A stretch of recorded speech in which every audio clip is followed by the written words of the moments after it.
भिक्षुचर्यां चरति मधुपके तव बंधो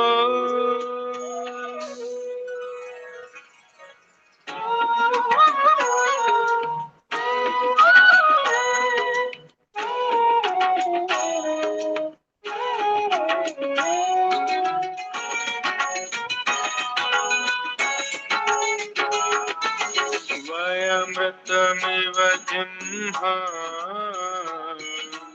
व्याहृतं सत्यधाना कुलिकरुतमिवाज्ञा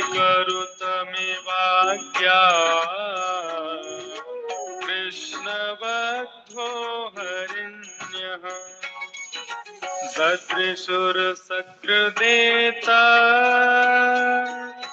तन्नखस्पर्शतीव्र स्मररुज उपमन्तिम्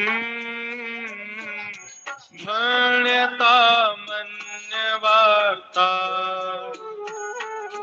मधुपके तव बंधो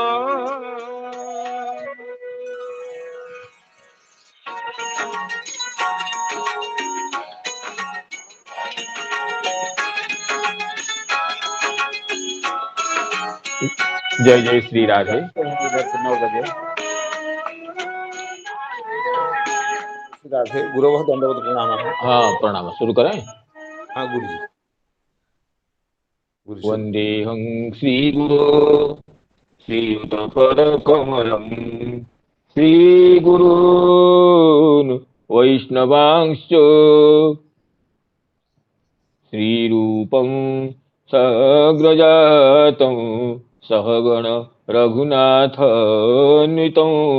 तं सजीवम् साद्वैतं सावधूतं परिजनसहितं कृष्णचैतन्यदेवं श्रीराधाकृष्णपादान् सहगणललिता श्रीविशाखान्वितांश्च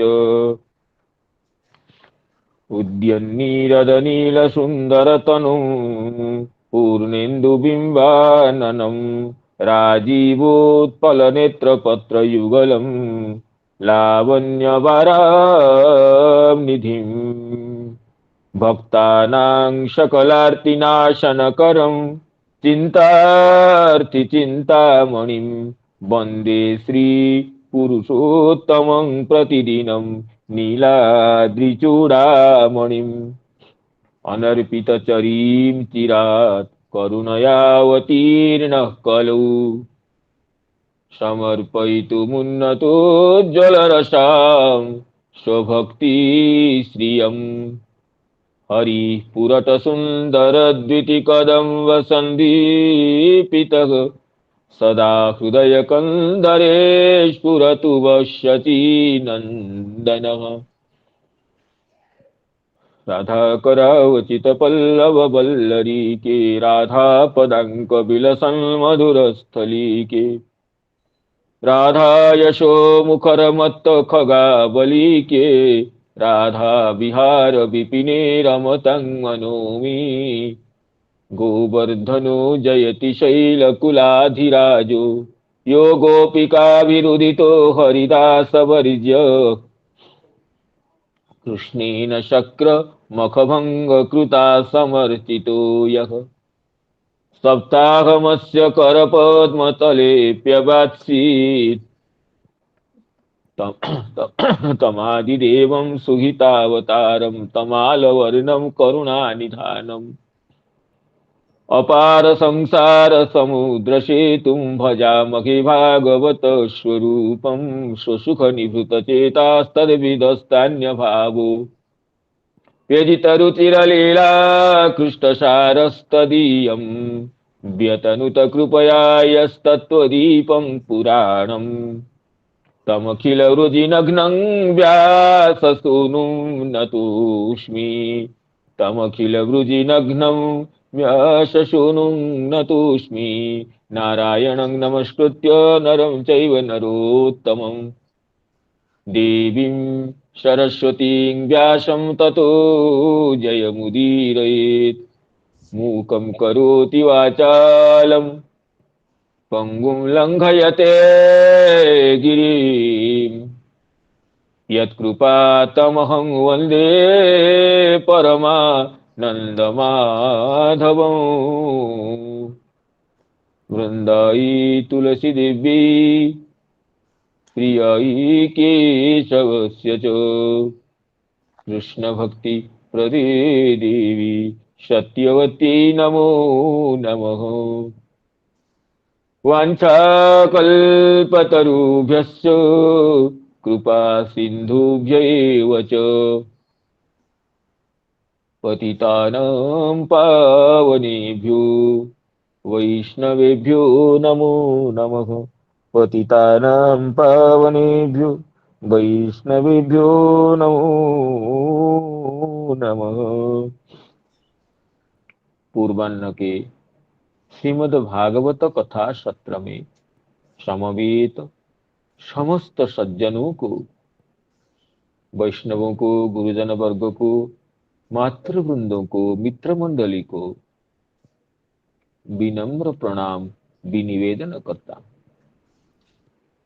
आप सभी की शुभेच्छा से, करुणा से, भगवत अनुग्रह से हमें पूर्वाह्न में श्रीमद् भागवत महापुराण के प्रथम स्कंध में और सायं श्रीमद् भागवत महापुराण के दशम स्कंध में कथा रस में, कथा मंदाकिनी में, कथा सुधा में अवगाहन करने का दिव्य सौभाग्य उपलब्ध होता है।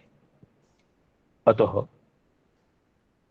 पुनः कृतज्ञता विज्ञापन के साथ गत दिवस में जहां पर कथा की विश्रांति हुई थी, वहां से आगे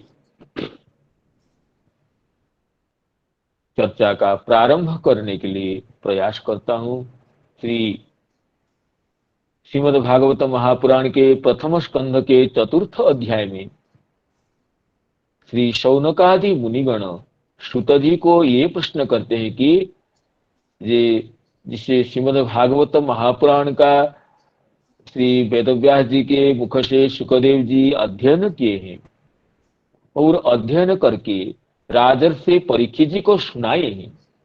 सुखदेव जी जैसे परम ब्रह्मनिष्ठ, निर्गुण समाधि निरत, भेद बुद्धि रहित, समदृष्टि संपन्न, जो कि संसार में गूढ़ होकर अपने को छिपाकर विचरण करते हैं, इसलिए साधारण जनता तो उनको समझ ही नहीं सकते हैं।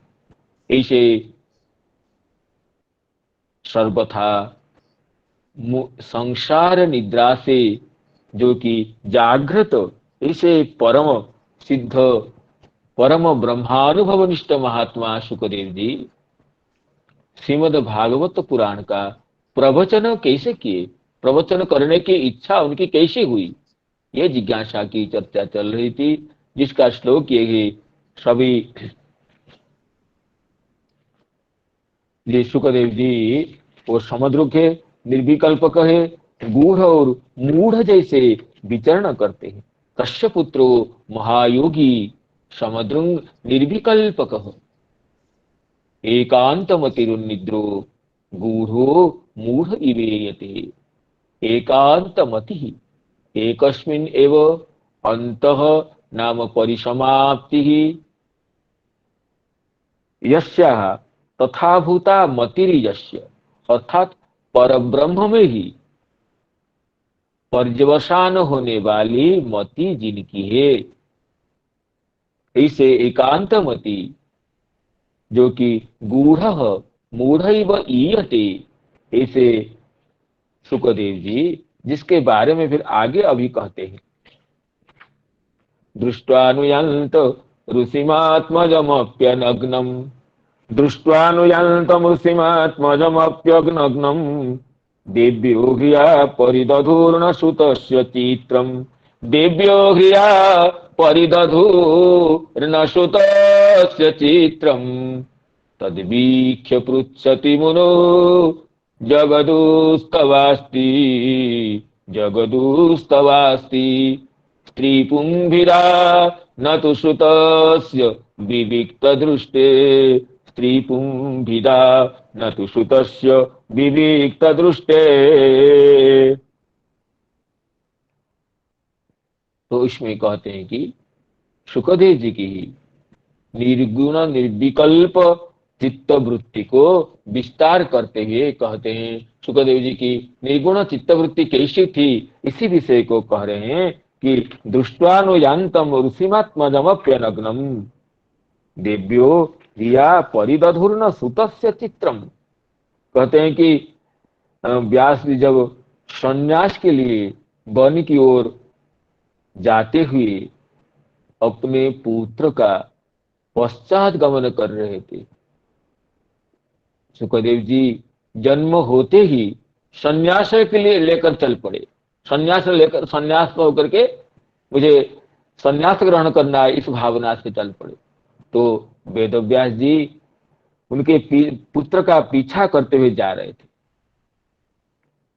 इसे परम प्रेमी पुत्र के जन्म होते ही चल पड़ने से वेदव्यास जी पुत्र पुत्र पुकारते हुए पीछे पीछे जा रहे थे।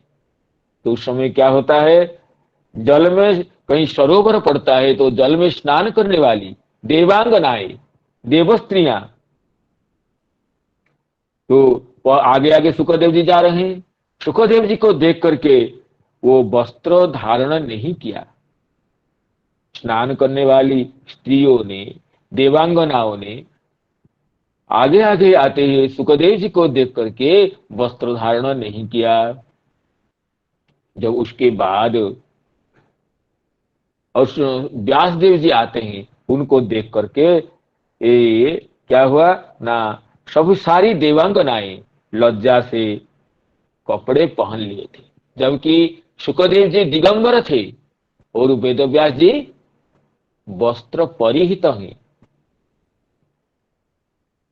ये अनग्नं कहे, व्यासदेव जी अनग्नं नाम वस्त्र परिधान किएंगे और सुखदेव जी नग्न है।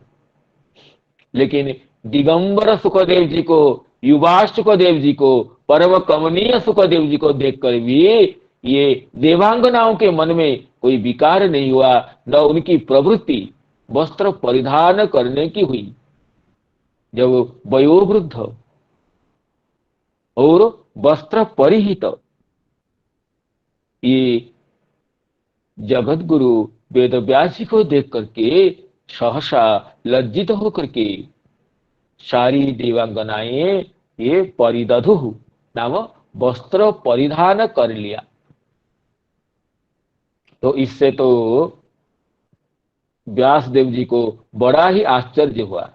पृच्छति मुनौ, मुनौ पृच्छति, मुनि के पूछने पर, पृच्छति सप्तम्यंत प्रयोग है, प्रच्छ धातु का शत्रु प्रत्ययार्थ का सप्तम्यंत रूप है मुनौ पृच्छति नाम मुनौ पृष्ठवती, प्रश्न करने पर जगदुह, ये देवांगनाएं बताई, क्या बोले उत्तर, ये तो उन्होंने उत्तर दिया कि आपकी दृष्टि में तो अभी स्त्री पुंग भिदा, इयं स्त्री अयं पुमान इति भिदा नाम भेदः वर्तते।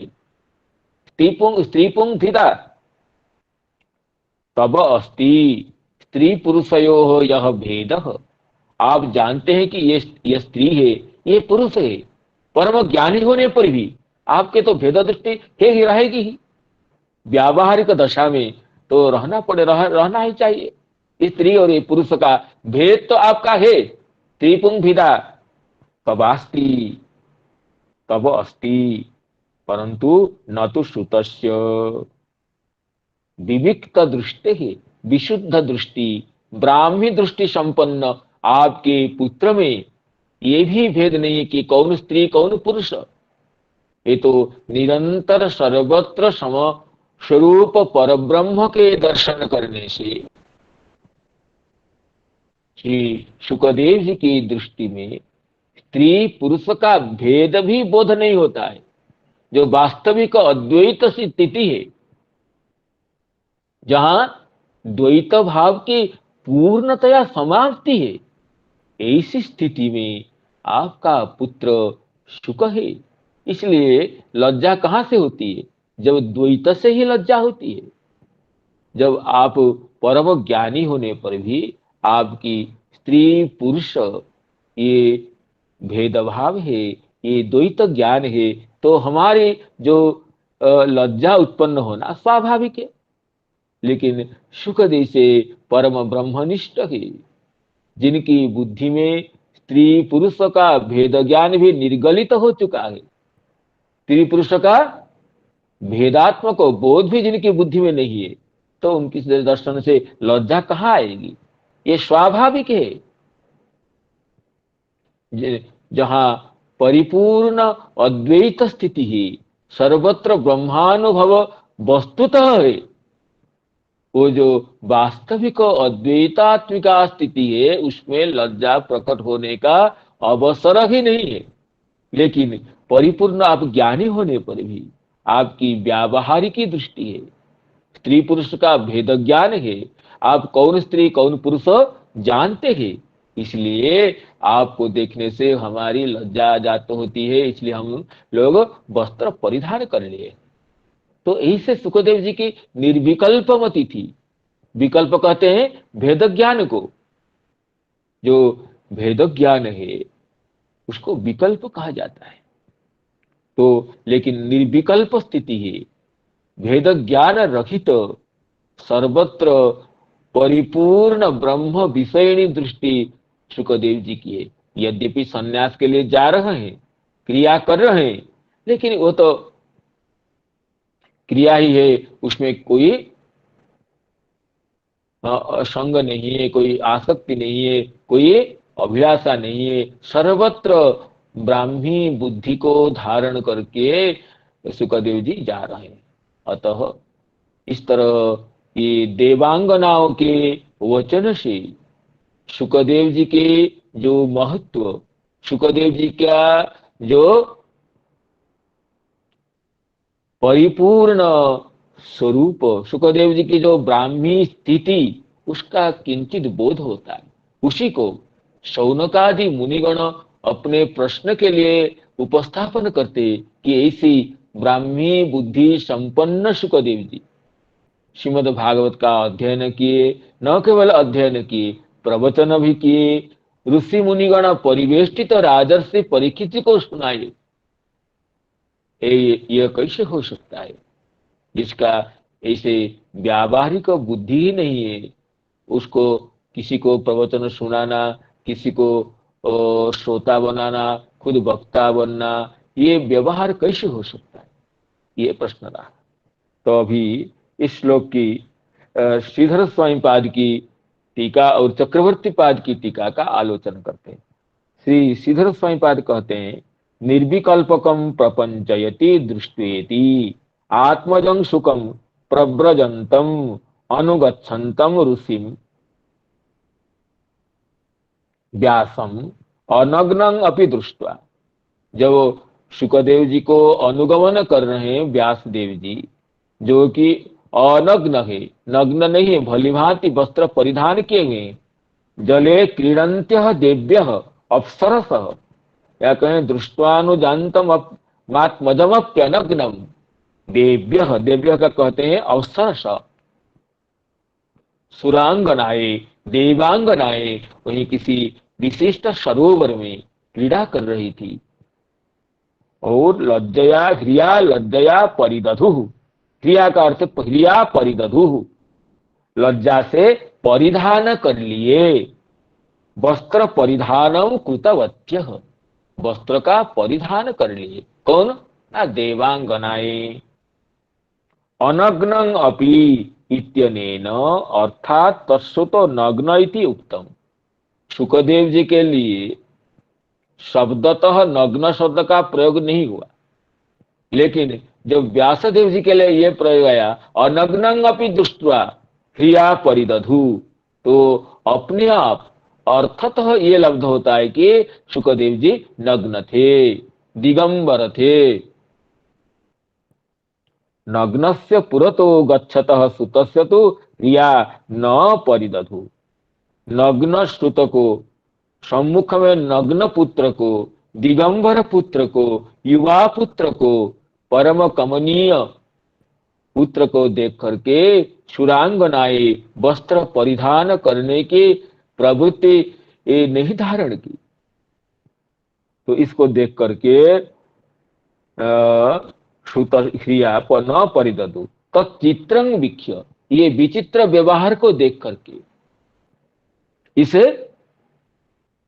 असमन्वयतापन्न व्यवहार को देख करके पृच्छति मुनौ, तो मुनि ने पूछा, व्यासदेव जी ने कारण जानने की जिज्ञासा की। तो कहते हैं यह स्त्रीपुंग भिदा, भिदा का अर्थ है भेद, इयम स्त्री अयं पुमानिति भिदा नाम भेद तब अस्ति, आपका ये भेद ज्ञान है कि ये स्त्री ये पुरुष, लेकिन न तो श्रुतस्य विविक्त दृष्टे, श्रुतस्य विविक्त दृष्टे, विविक्ता नाम, विविक्ता का अर्थ करते हैं श्रीधर स्वामी जी पूता, पूता नाम पवित्रा, परम पावनी दृष्टि ही यस्य,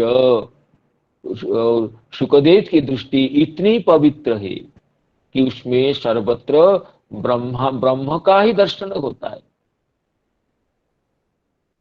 कहीं ब्रह्मातिरिक्त भेद ज्ञान का बोध ही नहीं है, अनुभव ही नहीं है शुकदेव जी की दृष्टि में। इसलिए उनको विविक्त दृष्टि, विविक्ता नाम विशुद्धा पूता दृष्टि ही यस्य सह विविक्त दृष्टि, तस्य विविक्त दृष्टि है, अर्थात अत्यंत पवित्र दृष्टि विशिष्ट शुकदेव जी के दर्शन से लज्जा नहीं उत्पन्न हुई। इसी को श्री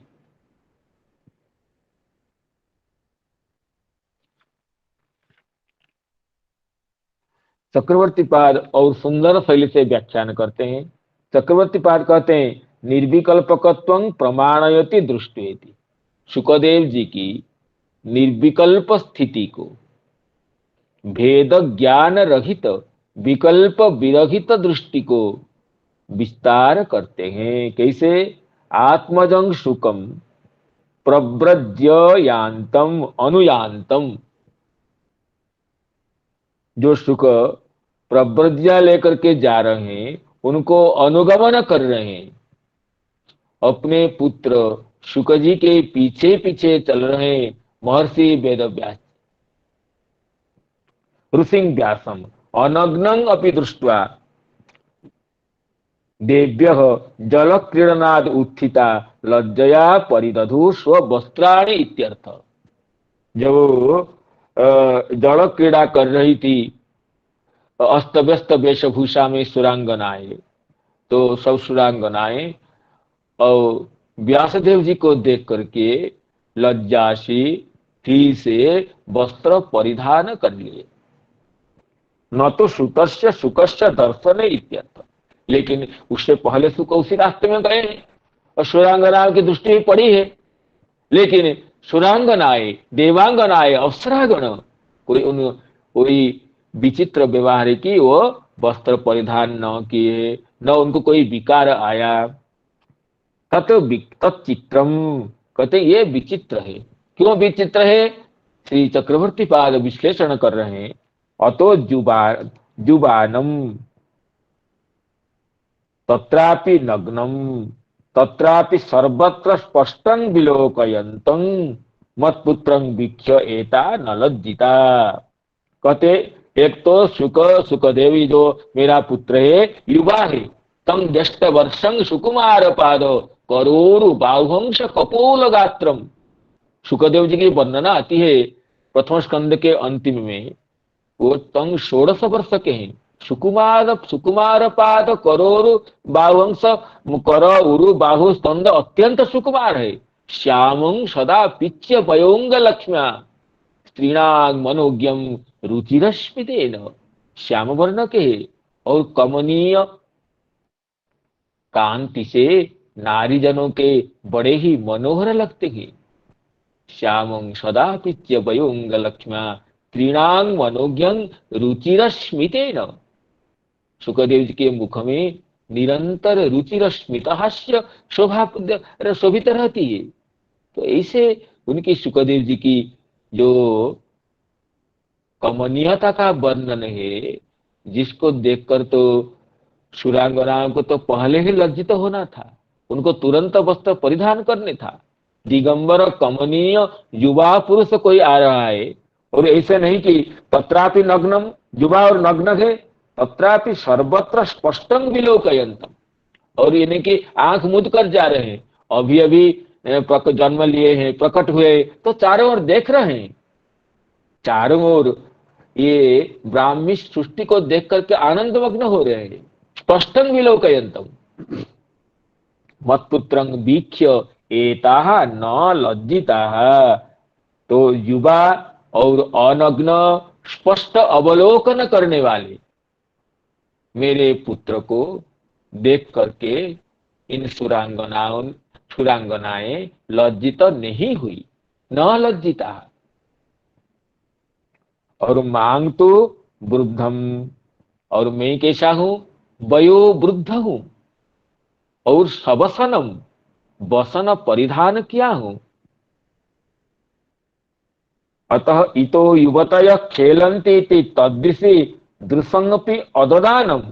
और मुझे ये पता है कि इधर सरोवर में देवांगनाएं अस्त व्यस्त वस्त्र धारण करके क्रीड़ा कर रही हैं, तो एक किसी विवेकी पुरुष को स्वतः दृष्टि नहीं जाती है। नग्न स्त्री को निरीक्षण करने की स्वतः विवेकी की प्रवृत्ति नहीं रहती है। तो वेद व्यास जी वयोवृद्ध है, भगवान की अवतार है, ज्ञान कड़ा स्वरूप है, तो उनकी दृष्टि कैसे जाएगी? वो देख करके तो अधोमुख होकर आ जाते हैं। तो चलते हैं, कहते हैं इतः युवतयः खेलन्ति इति तद्दिशि दृशं अपि अददानम। मैं तो इधर दृष्टि ही निक्षेप ही नहीं कर रहा हूं, क्योंकि मुझे ये ज्ञान हो गया है कि इधर युवतियां क्रीड़ा कर रही है आनंद से, तो मुझे तो इधर दृष्टि डालना ही नहीं चाहिए। और सुखदेव जी को तो पता ही नहीं है कि इधर युवती खेल रहे हैं, मैं दृष्टिदान करने से वो लज्जित हो जाएगी, उचित नहीं है, ये कहाँ पता है। सुखदेव जी अभी अभी जन्म ग्रहण किए, प्रकटित हुए, विधि निषेधात्मक व्यवहार से वो सर्वथा अनभिज्ञ है। युवती स्त्रियां क्रीड़ा कर रही हैं, उधर दृष्टि नहीं डालना चाहिए। ये जो लोक व्यवहार है, ये शास्त्र मर्यादा है, उसको ज्ञान ही नहीं है सुखदेव जी को। तो वेद व्यास जी कहते हैं ये महान विभेद है। युवा नग्न और स्पष्ट अवलोकन करने वाले सुख को देख करके ये लज्जित नहीं हुई, और जबकि वृद्ध और वसन परिहित और दृष्टि स्पष्ट दृष्टि नहीं देने वाले मुझे देख करके एताः लज्जन्ते स्म, एताः लज्जिताः भवन्ति, एताः लज्जिताः अभवन् तदिमा एव आर्जवेन कारणं पृच्छामि। तो वेदव्यास जी को बड़ा रहस्यमय लगा है व्यवहार। वेदव्यास जी बोले चलो ये तो इसका उत्तर तो इनसे ही पूछ लेना चाहिए, क्योंकि आर्जवेन ऋषिगण बड़ा सरल होते हैं, और कोई दूसरा होता तो चुपचाप चले आता, घर में बैठकर सोचता इसे क्यों हुआ। लेकिन महर्षि वेदव्यास जी को रहा नहीं गया, कहते आर्जवेन एता एव पृच्छामि, कहते हैं चलो सरलता से इन्हीं को ही पूछ लिया जाए, क्या कारण है, नहीं तो मुझे अब सोचना पड़ेगा दिन भर को। कहते हैं कि अतः तत् इमाएव आर्जवेन कारणम पृच्छामि इति मुनौ पृच्छति सती। तो व्यासदेव जी ने ये विचार किया, इन देवांगनाओं को ही पूछ लिया जाए, बेटियां बताओ इसमें क्या कारण है। युवा नग्न और स्पष्ट देखने वाले मेरे पुत्र को देख करके तुम्हें लज्जित नहीं हुई, वस्त्र परिधान नहीं किया, लेकिन और मुझे जो कि वृद्ध हूं, वस्त्र परिधान किया हूं और अधोमुख होकर जा रहा हूं, फिर भी तुम लोगों को लज्जा हो गई, वस्त्र परिधान कर लिया, इसका कारण क्या है? तो इन्हीं को ही पूछ लिया जाए। तो तद्वीक्ष्य पृच्छति मुनौ, तो मुनौ पृच्छति सती, जब वेद व्यास जी प्रश्न किए, जगदुहु, गद व्यक्तायांग वाची, धातु के लिट लकार का रूप है जगदुहु, तो वो स्त्रियां जगदुहु कथितवत्यः, यं कहते हैं क्या बताई, यं स्त्री अयं पुमानिति तब स्त्री पुंग भिदा अस्ति। हे भगवान, हे महर्षि, आप परम ज्ञानी होने पर भी आपका ये स्त्री है, ये पुरुष है, ये ज्ञान है न? हाँ बेटी है। न तो तब सुतस्य,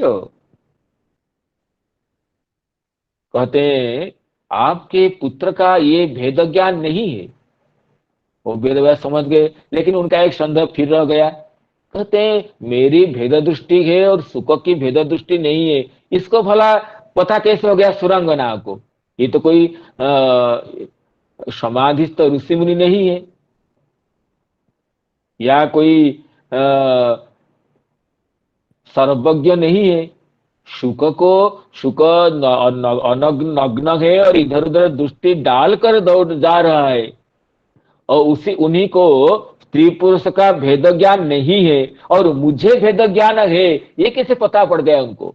इसलिए श्री शुकदेव जी के इस भाव को देख करके, श्री भाव का परिष्कार करते हुए श्री चक्रवर्ती पाद कहते हैं, ननु कथम एतस् ज्ञानं तत्राहु, एतस् ज्ञानं कथम, शुकस्य स्त्रीपुंग भिदा नास्ति, महर्षेस्तु अस्ति, इदं कथं जानन्ति एतः, इसको कैसे जानती है ये सुरांगनाएं? तो इसके लिए सुरांगनाएं एक शब्द बताई, विविक्त दृष्टि है, विविक्ता पूता दृष्टिर्यस्य इति, पवित्रा है दृष्टि जिनकी। और विविक्त दृष्टि शब्द का जो विशद अर्थ है उसका प्रकाशन करते हुए श्री चक्रवर्ती पाद की लेखनी ये बताती है, वयम युवती जना कलाभिज्ञा, कहते हम युवती जन है, सामान्य युवती नहीं, देवांगना है, सुरांगना है, अप्सरा है, परम सुंदरी रमणीया है, कलाभिज्ञा, समस्त कलाओं में अभिज्ञा है। जो कला है, पुरुष को कैसे आकर्षण किया जाए, किस पुरुष आकृष्ट होता है, पुरुष की कैसी प्रवृत्ति होती है, किस पुरुष के मन में कैसी वासना होती है, इन कलाओं में हम अभिज्ञा है। जो चतुष्षष्टि कला है उसमें ये सब कलाएं हैं। तो कामी पुरुष के चित्तवृत्ति को लक्ष्य करना, कामी को आकृष्ट करना, कामना का लक्षण पहचानना, ये कलाएं होती है। और कहते हैं वयं युवतयः कलाभिज्ञा, कलासु अभिज्ञा, अभितः जानाति इति अभिज्ञः। तो हम लोग हमारा अभिज्ञान है, कौन किसकी किस पुरुष की दृष्टि कैसी है और कौन समझेगा हमसे ज्यादा। हम युवती है, सुरांगना है, तो हम लोग कलाभिज्ञा है। स्त्री पुंसयोर नयन दर्शने नैव तदंतस्तत्वं सर्वं ज्ञातुं प्रभवामः। कहते हैं ये कला है। साधारण युवती भी पुरुष को देख करके समझ जाती है कि इसके मन में कैसी भावना है। स्त्रियां शीघ्र पहचान जाती हैं पुरुष को देख करके, पुरुष के हाव भाव को देख करके, उसके मुख की भंगिमा को देख करके साधारण स्त्रियां भी पहचान जाती है इस पुरुष के कैसा भाव है। और हम तो ठहरी देवांगना, सुरांगना, नित्य नंदन कानन में विहार करने वाली हैं। तो हमें ये रहस्य अज्ञात नहीं है कि पुरुष को देख करके उसके अंतरस्थ भाव को कैसे हृदगत किया जाए। हम तो पुरुष के नयन को ही देख करके, नेत्र को ही देख करके उसके हृदगत भाव भंगी को पहचानने में निपुणा है। कहते हैं नयन स्त्रीपुंसयोर नयन दर्शनेनैव तदन्तस्तत्त्वं सर्वं ज्ञातुम प्रभवाम। स्त्री और पुरुष के नेत्र को देख करके, नयन प्रांत को देख करके हम अंतर के भाव को पहचान लेती है। त्रिपुंसयोर नयन दर्शनेन, स्त्री और पुरुष का नयन दर्शन करते ही, नेत्र की जो भंगिमा है, नेत्र का जो कोण है, उसको देखते ही हम समझ जाते हैं कि उसके हृदय में कैसा भाव है। त्रिपुंसयो वयं युवती जना कलाभिज्ञ स्त्री पुरुषयोर नयन दर्शनेन एव तदन्तस्तत्त्वं सर्वं ज्ञातुं प्रभवाम इति भावः। और हम स्त्री पुरुष के नयन देख करके उसके अंतर्गत भाव को समझ जाती हैं। इसलिए हमें विलंब नहीं लगा कि सुख को देख कर हम समझ गए कि ये तो कोई ब्रह्मनिष्ठ महात्मा है, इसकी ब्राह्मी दृष्टि है।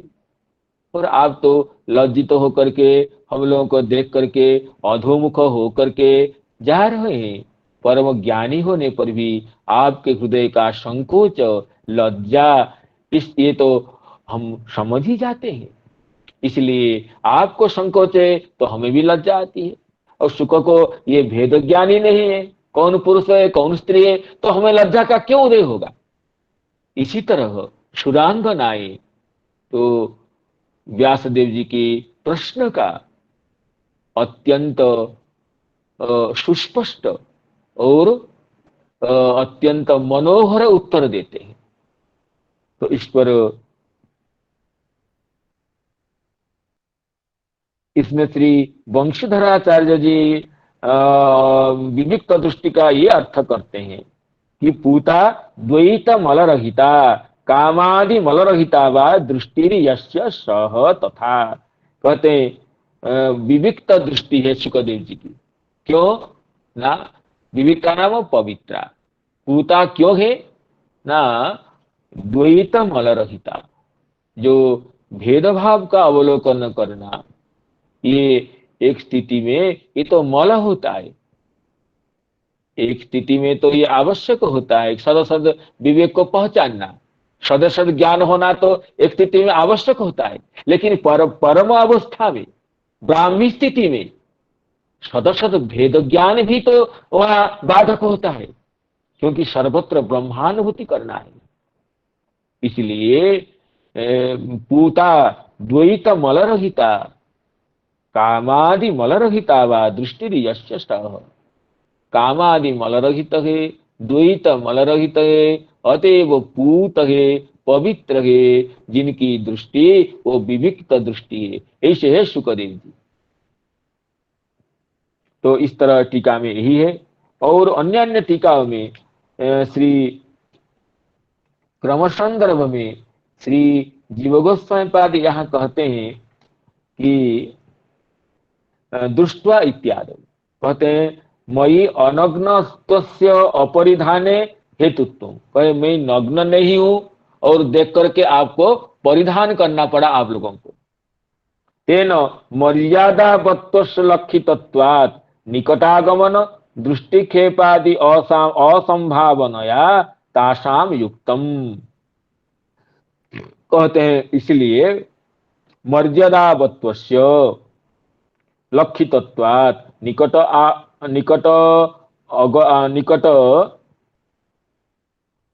निकटागमन दृष्टिक्षेपादि असंभावनया, उनको जब मैं वस्त्र परिहित हूं और ये आपको पता है कि ये मर्यादावान है, हम लोगों के निकट नहीं आएंगे, दृष्टि निक्षेप नहीं करेंगे, ये पता आप लोगों को है। श्रुते तो नग्नत्वस्य, श्रुत तो नग्न है, तद वैपरीत्येन परिधाने हेतुत्वं युक्तमिति। अश्रुत नग्न होने से तद वैपरीत्येन परिधाने, वैपरीत्य में परिधान करना में क्या हेतु है? यद्यपि स्यात् तथापि जन मदर्शने परिदधुर्न तु श्रुत परिदधु न तो तदर्शने तच्चित्रम, कहते हैं तासांग युक्तम श्रुते तो नग्नत्वस्य तद वैपरीत्येन परिधाने हेतुत्वं युक्तम। श्रुत नग्न है, ठीक है, नग्न लोग को देख करके कोई परिधान हेतुत्वं युक्तम, नग्न को देखकर परिधान करने चाहिए था, लेकिन नग्न को देखकर परिधान नहीं करती है सुरांगनाएं, और वस्त्र परिहित को देखकर परिधान करती हैं। तथापि जन मद दर्शने परिदधु न तो तदर्शने चित्रम, मेरे दर्शन में परिधान करना, सुत के दर्शन में परिधान न करना, ये ही विचित्रता है। तस्मात् अमुम न ददृशुरीति निश्चित्य अपि उत्कंठया कथनचित ददृश एवेति संभाव्य। तो ये हो सकता है कि ये सुरांगनाएं शुकदेव जी को देखी नहीं होगी। शुकदेव जी जब जा रहे थे उनकी दृष्टि नहीं पड़ी होगी शुकदेव जी के ऊपर, और मुझ पर दृष्टि पड़ गई है, इसलिए शायद ये परिधान कर ली होगी। इस तरह समाधान करने पर भी वेद व्यास जी का मन में संतोष नहीं हुआ। कहते हैं तस्मात् अमुम न ददृश इति निश्चित्य अपि, शुकदेव जी को, मेरे पुत्र को सुरांगनाएं देखी नहीं होगी, ये निश्चय करने पर भी उत्कंठावश, आग्रहवश कथनचित ददृश एवेति संभाव्य, नहीं हो सकता है देखी होगी, ये संभावना करके तासाम अपलाप खंडनार्थम दर्शनेव भंग्या निश्चित्य, और भंगी से समझ गए कि ये दर्शन किए हैं। जब झटमुट पहुंच वस्त्र परिधान कर लेते हैं, और तासाम अपलाप खंडनार्थम दर्शन में भंग्या निश्चित्य, और शुकदेव व्यास देव जी भंगी से ये इनको पता ही होगा कि नहीं व्यास शुक को दर्शन किए थे, ये नहीं कि शुक को दर्शन नहीं होने से परिधान नहीं किए हैं। इसलिए जब ये निश्चय होगा कि नहीं शुक को दर्शन किए हैं, फिर ही परिधान नहीं किए, मुझे दर्शन और मुझे देख करके परिधान कर रही हैं, इसलिए ये पृच्छति सती। और वेद व्यास जी प्रश्न करने पर श्री देवांगनाएं उनका ऐसा उत्तर दिए हैं।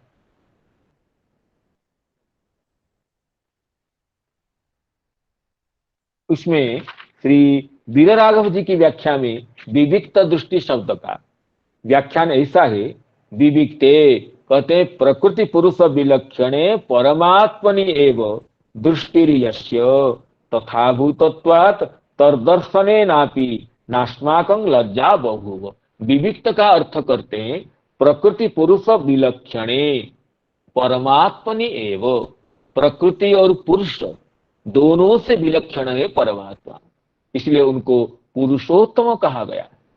प्रकृति पुरुष विलक्षण पुरुषोत्तम परमात्मा में दृष्टि रहने से उनको देखने पर भी हमारी लज्जा जात नहीं हुई। ये विविक्त दृष्टि शब्द का अर्थ है।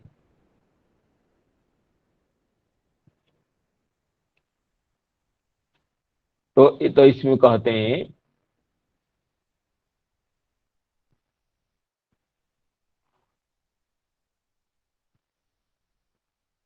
इसमें श्री वल्लभाचार्य जी विविक्त दृष्टि का यह अर्थ किए, विविक्ता अनात्म स्पर्श रहिता दृष्टि यस्य।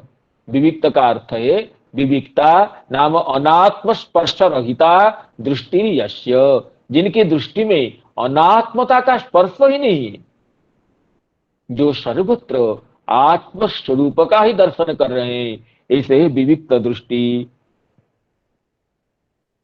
तो इसमें कहते हैं यद्यपि शब्द शब्दं ज्ञानं वेद व्यासस्य निर्विचिकित्सं स्वरूप ज्ञानं च तथापि बहि संवेदनं अस्ति अधिकारित्वात् पुत्रस्य तो नित्यारूढ़ समाधित्वात् न बहि संवेदनम अस्ति। कहते हैं वेद व्यास जी का शब्द ज्ञान है, स्वरूप ज्ञान है, और बाहर भी उसका परिप्रकाश है, लेकिन शुकदेव जी नित्यारूढ़ समाधि होने से उन बाह्य व्यवहार का उन्हें ज्ञान नहीं है, बाह्य व्यवहार का परिप्रकाश ही नहीं है। ऐसे शुकदेव जी की निर्विकल्पता का कोई दृष्टांत ही दूसरे जगह नहीं दे सकते।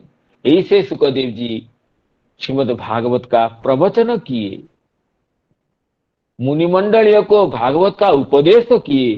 कैसे हुआ इसे?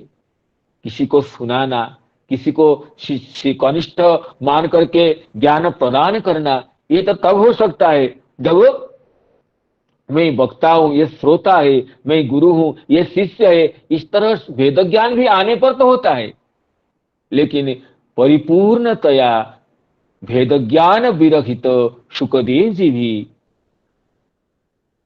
ये श्रीमद् भागवत का श्रवण और प्रवचन, अध्यापन और अध्ययन और व्याख्यान कैसे किए, ये शौनकादि मुनियों की जिज्ञासा है। तो श्लोक को एक बार पुनरुच्चारण करके आगामी श्लोक में प्रवेश करते हैं। दृष्ट्वानुयान्तं ऋषिमात्मजमप्यनग्नं, दृष्ट्वानुयान्त ऋषिमात्मजमप्यनग्नं, देव्यो ह्रिया परिदधूर्न श्रुतस्य चित्रम्, देव्यो ह्रिया परिदधूर्न श्रुतस्य चित्रम्, तद्वीक्ष्य पृच्छति मुनौ जगदुस्तवास्ति,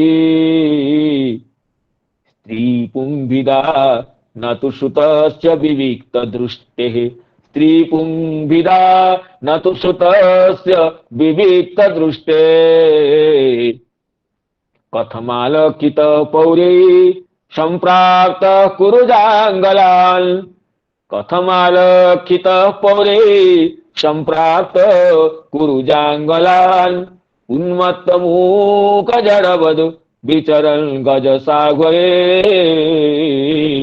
उन्मत्त मूक जड़वद विचरन् गज सागरे, विचरन् गज सागरे। कहते हैं एवं भूतः असौ कथम आलक्षितः। आप कहते हैं सुखदेव जी को राजर्षि परीक्षित जी ने सुखदेव जी से भागवत का श्रवण किया। ऐसे जड़ांध जैसे गूढ़ होकर विचरण करने वाले सुखदेव जी की कथम आलक्षितः पौरे, पुरजन कैसे पहचाने कि ये सुखदेव है, ये परमहंस महामुनीन्द्र मृग्य सुख है। और कथम आलक्षितः, कहते कुरु जांगलान, कुरवः जांगलाश्च देश विशेषा, ये देश का नाम है। जिस देश में हस्तिनापुर राजधानी है उस अंचल का नाम कुरुजांगल देश है। कुरवः जांगलाश्च देश विशेषा, कुरु देश और जांगल देश, ये इन दोनों देशों के बीच में ये हस्तिनापुर आता है। कहते हैं गज सावयम ततो गज सावहे विचरण, कुरुदेश जांगल देश तान संप्राप्त प्रथमम, पहले कुरुदेश आता है, फिर जांगल देश आता है। श्रीधर स्वामीपाद कहते हैं उसके बाद गज सावय अर्थात हस्तिनापुर। पहले गज सावय का अर्थ हस्तिनापुर कैसे हुआ? तो गज सावय शब्द की व्युत्पत्ति ऐसे दिखाते हैं श्री श्रीधर स्वामी जी। गजेन सहित आह्वय नाम यस्य, गज साह्वय कहते हैं गज आह्वय का अर्थ है नाम, नाम नामधेय आह्वय संज्ञा, ये सब नाम पर पर्यायवाची है। तो गज सहित है आह्वान जिसका, हस्तिनापुर कहते हैं ना, हस्तिनापुर, इसमें हस्ति शब्द है, पुर का नाम है हस्तिनापुर। तो उस पुर के नाम में हस्ति शब्द होने से इसका दूसरा नाम भी है गज सावय, गज विशिष्ट है नाम जिसका, अर्थात जिसके नाम में, जिसकी संज्ञा में हस्ति शब्द है। तो इसका नाम हस्तिनापुर क्यों पड़ा? कहते हैं हस्ति नाम राजा तेन निर्मितत्वात्, हस्तिनापुरम अलुक समास लगता है। तो हस्ति राजा के द्वारा, हस्ति नामक राज विशेष के द्वारा इसका निर्माण होने से इसको हस्तिनापुर कहते हैं। ये कौरवों की पूर्ववर्ती हस्ती नामधारी कोई राजा इसका निर्माण किए थे, तो इसलिए हस्तिनापुर है। उसी का ही नाम है, क्या कहते हैं, गज साह्वय गजेन सहित आह्वय नाम नाम यस्य तस्मिन् गज साह्वये कहते हस्तिनापुरे, हस्तिनापुर में।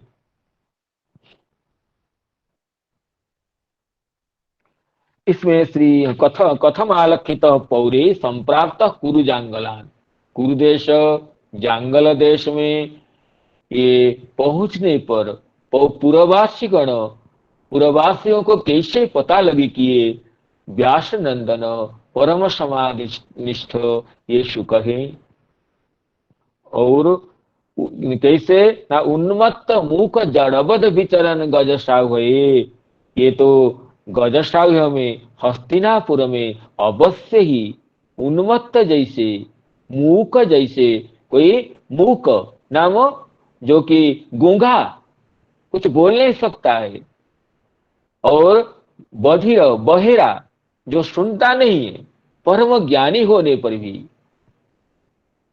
ये विद्वान को भी उन्मत्त जैसे विचरण करना चाहिए, विज्ञ को भी जड़ जैसे विचरण करना चाहिए। ये तो भागवत का उपदेश है 11 स्कंद का। तो इसलिए इसमें सुखदेव जी का उसी का ही प्रमाण है, उन्मत्त मूक जड़वत। किसी को भी पता ये चलेगा सुखदेव जी को देखकर ये कोई पागल आदमी है, ये कोई गूंगा है, कुछ 10 प्रश्न पूछने पर कुछ नहीं बोलेगा तो क्या पता होगा, ये गूंगा है। और ऐसे अभिनय, ऐसे भावना रखते हैं कि कोई कुछ पूछने पर जैसे नहीं सुन रहा है, तो सबको लगता होगा कि ये बहेरा है, बधिर है और पागल भी है, उन्मत्त मूक और जड़ भी है, अर्थात तो अत्यंत मूर्ख है। उन्मत्त मूक जड़बद, जड़ वस्तुतः उन्मत्त नहीं है, ज्ञानियों के परम शिरोमणि है, इसलिए मतु इसमें बति प्रत्यय लगा है। उन्मत्त मूक जड़बत, उन्मत्त मूक जड़ जैसे, तो विचरण कर रहे थे कहां पर, ना गजसाह्वये, हस्तिनापुर में श्री शुकदेव जी उन्मत्त जैसे और मूक जैसे, बधिर जैसे, जड़ जैसे तो अवश्य ही विचरण करते होंगे। तो उनको देख करके पूर्ववासियों को, पूर्वजनों को, वहां स्थित राजर्षि परीक्षित जी को कैसे पता लगा कि ये व्यास नंदन परम सिद्ध शुकदेव जी हैं। कथमालक्षित पौरे संप्राप्त कुरुजांगलान, संप्राप्त कुरुजांगलान, उन्मत्त मूक जड़वद विचरण गज साह्वये, उन्मत्त मूक जड़वद विचरण गज साह्वये।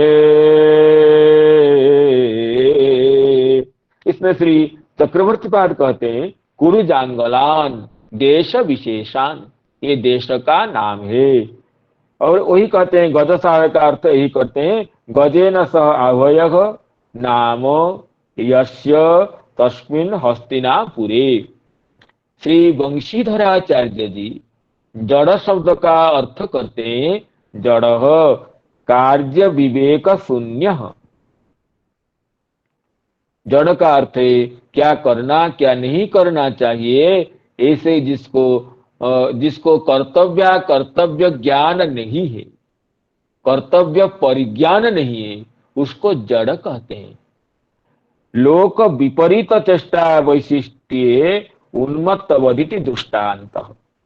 कहते हैं शुक जी को देख करके, शुकदेव को देख करके सभी को यही भ्रम होता था कि ये उन्मत्त है, कोई पागल आदमी है। पागल आदमी क्यों पता लगता है ना, लोक वैपरीत्य विशिष्ट, लोक विपरीत चेष्टा वैशिष्ट्ये, कहते लोक का विपरीत जैसे, लोक में जिस तरह की चेष्टा नहीं करना चाहिए, जिस तरह हंसना नहीं चाहिए, जिस तरह घूमना नहीं चाहिए, इस तरह जहां खड़ा होना नहीं चाहिए, ऐसे कोई करता है तो हम क्या कहते हैं? उसको पागल कहते हैं, उन्मत्त कहते हैं। और शुकदेव जी की भी ऐसे ही चेष्टा थी, तो इसलिए उनको उन्मत्तवत कहा गया। लोक विपरीत विशिष्ट चेष्टा लोक विपरीत चेष्टा वैशिष्ट्ये उन्मत्तवदिति दृष्टांत। जो प्रेमी को तो लोक बाह्य कहा गया है। प्रेमी लोक बाह्य होकर के भगवान के नाम गुणों को कीर्तन करता रहता है। उन्मत्तवद नृत्यति लोक बाह्य, लोकाद बाह्य लोक बाह्य। जो परम प्रेमी एवं व्रतस्व प्रिय नाम कीर्त्या जातानुरागो द्रुतचित्त उच्चैः हसत्यथो रोदिति रौति गायति हसत्यथो रोदति रौति गाय त्युन्मादवन नृत्यति लोक बाह्य।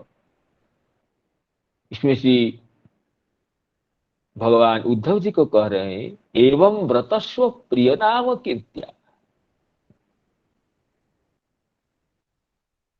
ये उद्धव जी को नहीं, शायद ये नवजोगीश्वर संवाद में ये नवजोगीश्वर निमि जी को कह रहे हैं। ऐसे भगवान के भजन करते करते एवं व्रत, इस तरह व्रत लेकर के भक्त जब वो भगवान का भजन करता रहता है तब परम प्रेम के उदय होने पर सो प्रिय नाम कीर्त्या, अपने प्रियतम इष्ट देव के नाम कीर्तन करते करते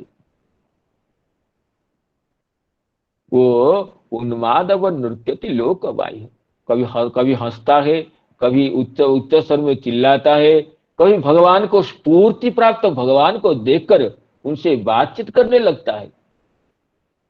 और उन्माद जैसे लोक बाह्य हो करके मेरे सामने कोई व्यक्ति नहीं है, मैं संसार से अलग हूं, ये उसको प्रतीत होता है। वो तो उन्माद जैसे नाचने लगता है। एवं व्रतस्व प्रिय नाम कीर्त्या जातानुरागो द्रुत चित्त उच्चैः जातानुरागो द्रुत चित्त उच्चैः हसत्यथोरो दतिरौति गाय हसत्यथोरो दतिरौति गाय उन्मादवनृत्यति लोकबाह्य उन्मादवनृत्यति लोकबाह्य।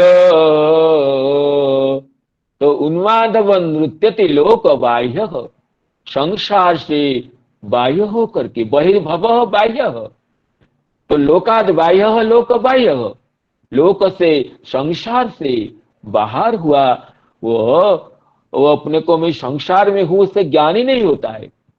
ऐसे लोक बाह्य होकर के वह उन्मादवन नृत्यति, वो उन्माद जैसे नाचने लगता है।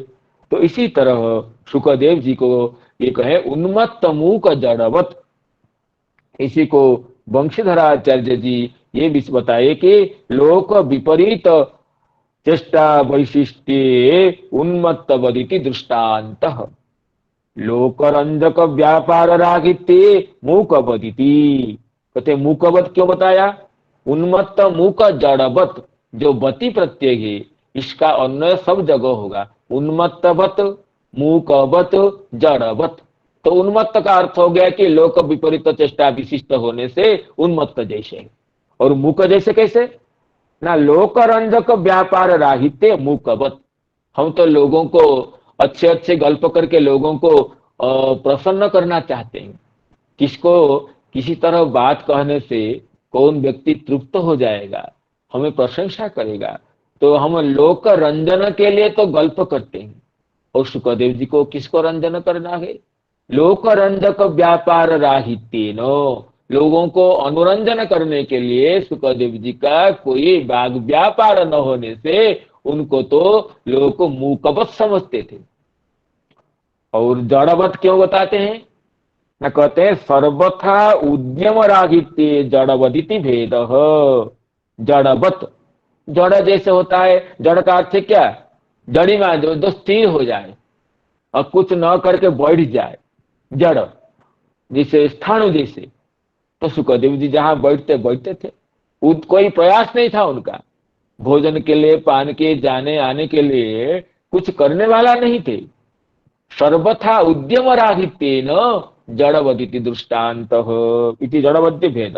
इसलिए उन्मत्तवत, मूकवत, जड़वत तीनों का जो अलग अलग दिया गया, इसमें लोक विपरीत चेष्टा विशिष्ट होने से उन्मत्तवत कहा गया, लोकरंजक व्यापार रहित होने से मूकवत बताया गया, और सर्वथा उद्यम रहित चेष्टा रहित होने से जड़वत बताया गया। इस तरह सुखदेव जी उन्मत्त मूक जड़वत होकर के हस्तिनापुर में जब विचरण करते होंगे, तब सबको कैसे पता लगा कि ये परम ब्रह्मनिष्ठ, ये निर्विकल्प ज्ञान युक्त व्यास नंदन सुख ही, ऐसे कैसे पता पड़ा जब राजर्षि परीक्षित उनको बुला करके श्रीमद् भागवत सुनने के लिए बैठा दिए आसन पर।